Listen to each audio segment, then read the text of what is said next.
Halo,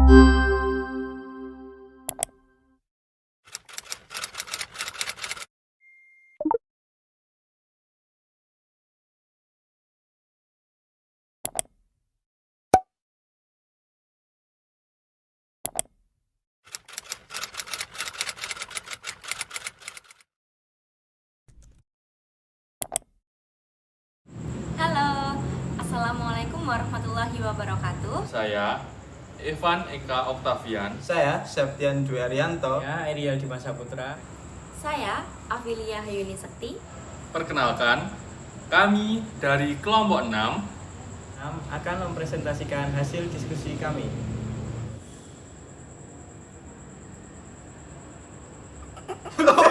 Wes mulai toh, biar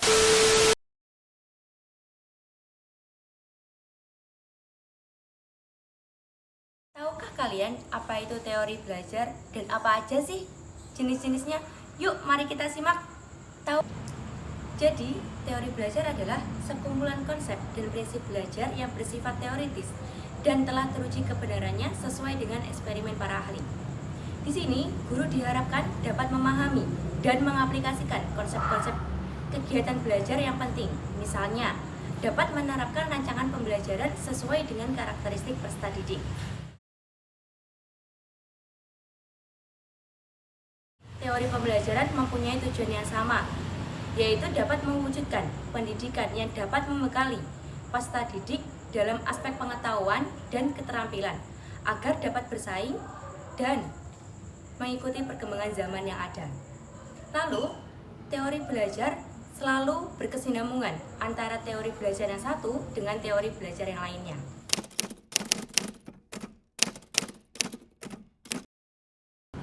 Yang pertama, teori belajar behavioristik merupakan teori yang berfokus pada perubahan perilaku peserta didik sebagai hasil dari proses pembelajaran.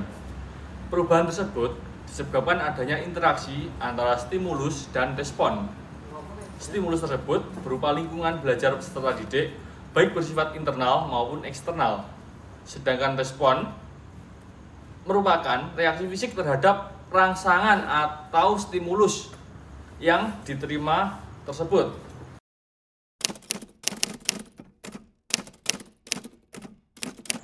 Adanya stimulus dan respon merupakan salah satu ciri dari teori behavioristik. Adapun ciri yang lain yaitu munculnya perilaku yang diinginkan dan mementingkan peranan aksi serta pengaruh dari stimulus dan respon yang dilakukan secara berulang-ulang atau secara berkesinambungan akan mampu mengoptimalkan bakat kecerdasan peserta didik yang sudah terbentuk sebelumnya. Di samping itu, teori behavioristik dianggap teori yang monoton dan dapat berdampak negatif dikarenakan adanya hukuman dan penghargaan untuk membentuk perilaku peserta didik. Berikut ini adalah tokoh-tokoh yang ada pada teori behavioristik.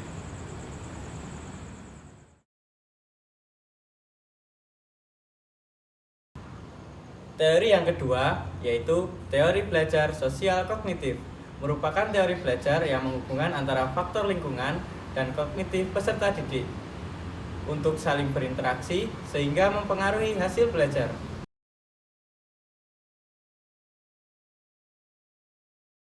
Menurut Albert Bandura, yang merupakan salah satu tokoh yang mengembangkan teori sosial kognitif, seseorang dapat melakukan pembelajaran dengan cara meniru dari segi perilaku model dan akibat yang ditimbulkannya.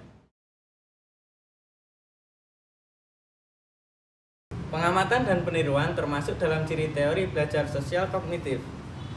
Teori sosial kognitif melibatkan berbagai proses pembelajaran yang meliputi memperhatikan, mengingat, dan meniru tingkah laku atau timbal balik yang sesuai. Teori konstruktivisme merupakan sebuah teori yang menempatkan peserta didik sebagai individu yang membangun pemahaman dan memahami informasi secara aktif sepanjang proses pembelajaran. Teori belajar konstruktivisme memaknai pembelajaran sebagai proses pengonstruksian pengetahuan yang bersifat aktif dan personal.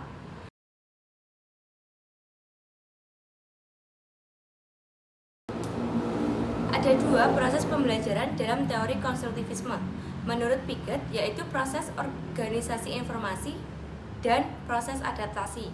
Sedangkan menurut Vygotsky, pendekatan konstruktivisme dalam belajar adalah adanya interaksi sosial individu dengan lingkungannya. Yang keempat, ada teori belajar humanistik. Merupakan teori yang mengharuskan peserta didik untuk mempunyai kemampuan mengenali dan mengarahkan sendiri perilakunya dalam belajar, sekaligus memotivasi diri sendiri dalam belajar daripada sekedar menjadi penerima pasif dalam proses belajar. Pendekatan humanistik dalam pembelajaran menekankan pentingnya emosi dan perasaan, komunikasi yang terbuka antara peserta didik dan dengan guru.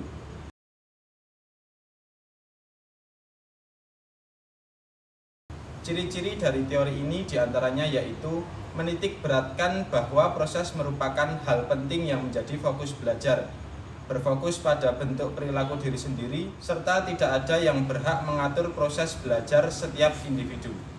Kalau belum paham, mari kita simak kasus berikut ini.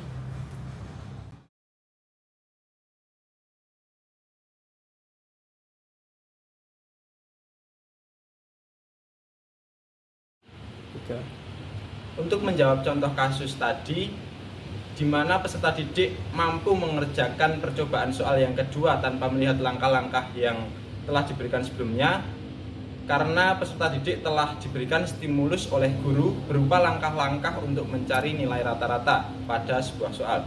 Kemudian, peserta didik merespon dengan cara mengerjakan soal sesuai dengan langkah-langkah yang telah diberikan dan mampu mengerjakannya dengan benar.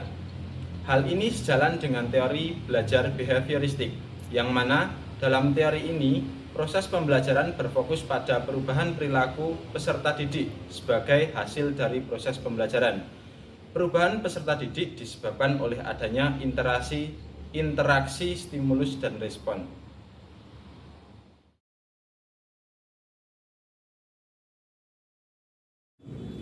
Kemudian, sebagai seorang calon guru PJOK, kegiatan belajar yang sesuai dengan teori behavioristik dapat diterapkan pada materi aktivitas senam, salah satunya gerak senam lantai guling depan.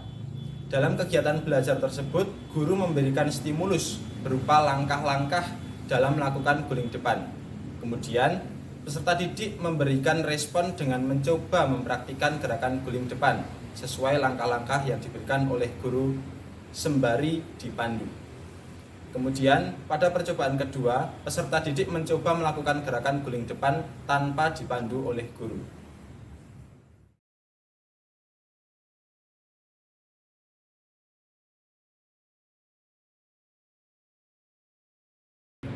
Hal yang dapat Rina lakukan untuk membantu peserta didiknya menyelesaikan tantangan belajarnya, yaitu Rina perlu memahami terlebih dahulu tahap perkembangan kognitif anak pada usia tersebut. Kemudian, Rina dapat menyusun rencana pembelajaran sesuai dengan perkembangan usianya.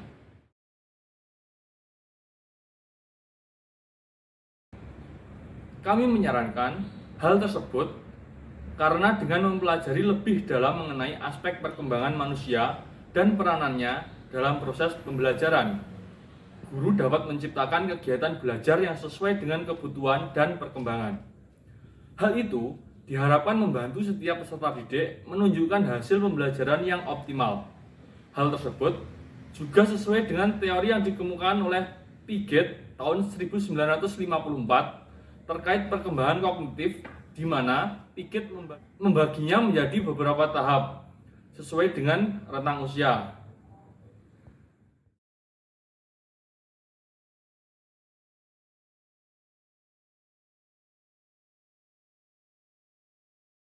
Menurut kami, keputusan Made sudah sesuai, karena Made mempertimbangkan dan memperhatikan latar belakang setiap muridnya, dengan memberikan contoh berbeda sesuai dengan konteks tempat murid-muridnya belajar.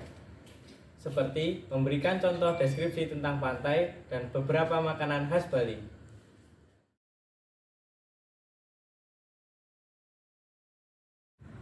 Prinsip yang digunakan Made yaitu berdasarkan teori sosial kognitif.